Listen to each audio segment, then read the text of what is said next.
What are these three spiky standing figures?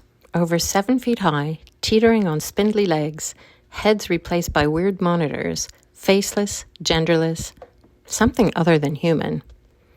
Welcome to Masterpiece Minute. I'm Anita Feldman, Deputy Director for Curatorial Affairs at the San Diego Museum of Art.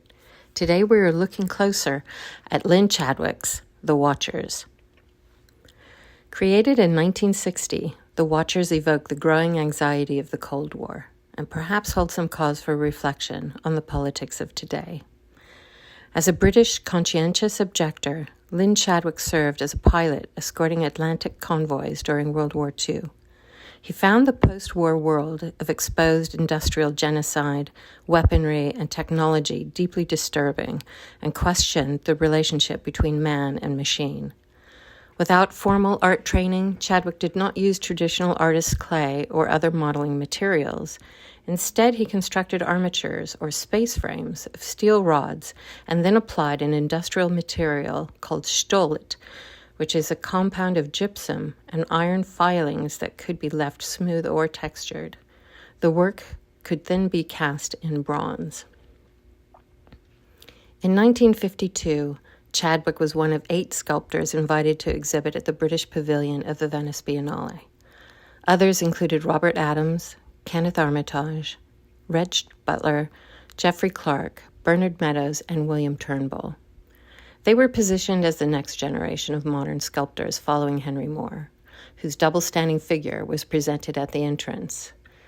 Art critic Herbert Reed famously coined the group the geometry of fear, stating that these works belong to the iconography of despair or of defiance.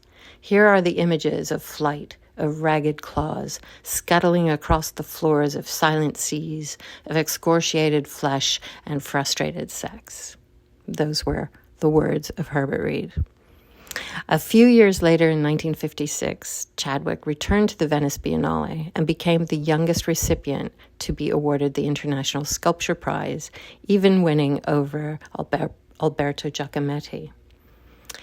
At the same time, George Orwell's book 1984, which was written in 1948 and published the following year, was in broad circulation.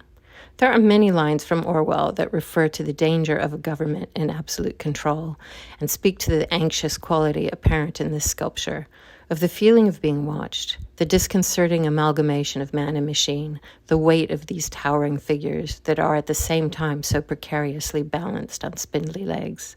To quote a few, "The most effective way to destroy people is to deny and obliterate their own understanding of their history.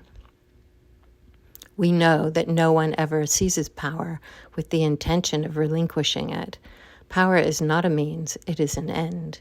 One does not establish a dictatorship in order to safeguard a revolution. One makes the revolution in order to establish the dictatorship. The object of persecution is persecution. The object of torture is torture. The object of power is power." And finally, Orwell writes, "If liberty means anything at all, it means the right to tell people what they do not want to hear." Thank you for joining me today to look at The Watchers and consider the power of art to express our human fears, values, and to share ideas.